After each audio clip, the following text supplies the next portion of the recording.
Hi Mom and Dad, happy 50th anniversary.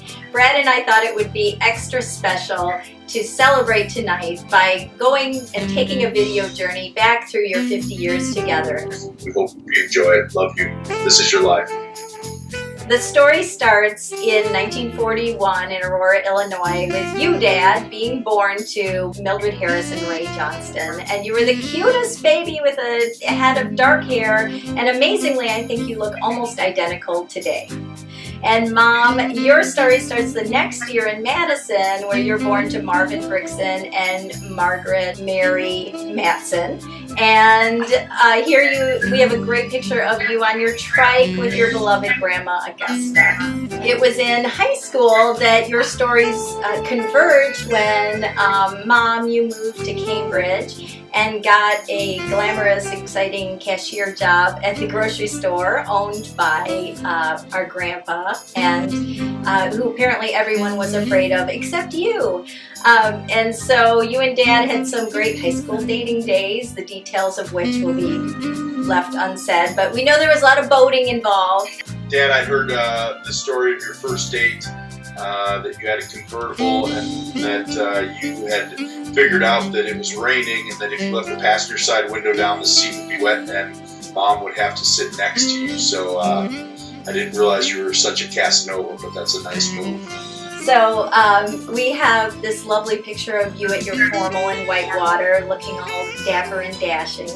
And soon thereafter, Dad was on his way to law school, and marriage was next. Mom and Dad, at your regular church in Cambridge at Grace Lutheran, there was no center aisle for Mom to walk down.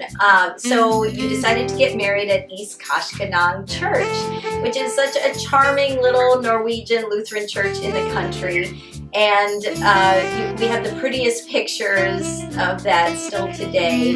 And I think you had a traditional Lutheran church basement reception. Dad, I remember you telling me a story, and I believe maybe it was Mom. It's probably something she'll never forget, that you showed up 45 minutes late with your entourage and sunburned from water skiing all day on the lake.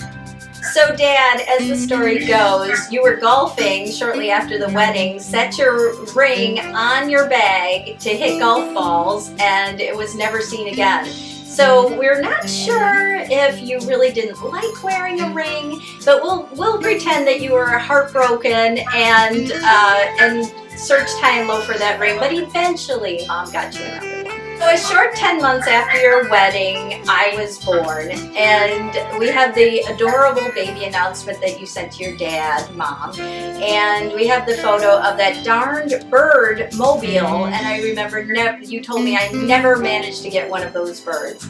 But I tried, and then next up, 2.5 years later, after a move to Milwaukee, came little brother Brad, and his announcement is equally as adorable. And although we're a little suspicious that he was named after the road you were living on, we'll believe your story that you came up with Bradley out of thin air, and now you can see me looking at Brad as Brad tries to get into birds. The Milwaukee years, I'm sure, hold a special place in your heart because you were just starting out. You somehow managed to get yourselves into River Hills, which is the priciest zip code in Wisconsin, in a duplex, which happened to be circular. So it was a nice, well-rounded start to your life together. We lived, you rented out to the rich family who had children that were like, built-in playmates for us.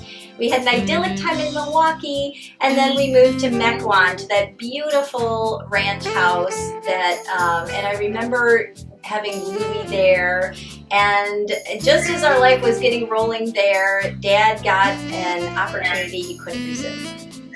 After a few short years of having 2 kids in the big city, Mom and Dad, you decided to take an opportunity in Marshfield, Wisconsin, and Dad started a law partnership with his college buddy, Pat Juno. And you probably remember this as well as Laura and I do, but we moved into our new house on 302 Columbus Drive, and we announced our presence in the neighborhood by having a neighborhood-wide mud fight in our yard. In Marshfield, you guys made a home and also a community. I mean, Mom was a huge social mover and shaker, and there were always people over. You had the world famous gourmet club at our house where Brad and I would sit on the stairs and watch you all as you had glamorous, I don't know, Chinese egg rolls or something. And it was a good life. It was a great life. And you had so many friends your age, and it was so much fun. We were always going to picnics, and we went to barbecues, and we had friends in the backyard, and Marshfield turned out to be a great place to grow up. And I'll say, Mom and Dad growing up in Marshfield, Wisconsin was somewhat idyllic. It was a utopia where Laura and I got to experience a lot of things, a lot of life events, whether it was riding horses, going to auto races. We just seemed to always be doing some activity. Around 1989, things in Marshfield were sort of coming to a close, and there was an opportunity for Dad to jump to a fabulous new role at a big law firm in Wausau called Reuter Ware, and so another chapter began. Well, you had a beautiful house on Rib Mountain, and when Brad and I would come home, we had a whole social set to hang out with. We really clicked with the Wares and a lot of other friends there, and I think it was a really happy 10 years. So Mom and Dad, at the time that Laura was probably on her way to New York City after graduating college. I was on my way to Arizona for college, and you both decided to move into a beautiful house on Rib Mountain and left no forwarding address. In Wausau, you found yourself kidless or kid-free, empty nesters, and you were able to make a life together again as a couple and make more lifelong friends through the Wausau Club and all the other fun social activities that went on there. A little bit bigger city, a little more going on. Mom and Dad, while you were reconnecting with old friends and becoming part of Cambridge, Laura and I both, I think, a year or two apart, got married, and shortly thereafter started families. And you were grandparents. So first there was Liam in 2001, followed closely by Joel the next fall, and finally Tom in 2006. Mom and Dad, as great as parents as you were, you're even better grandparents. We have lots of photos and fond memories of you with the boys, whether it be Dad playing golf, Mom in the kitchen with the boys, holidays. We have just hundreds of photos. It's a great feeling for Laura and I to know that our boys will all have such fond memories of their grandparents and grew up with them over the years.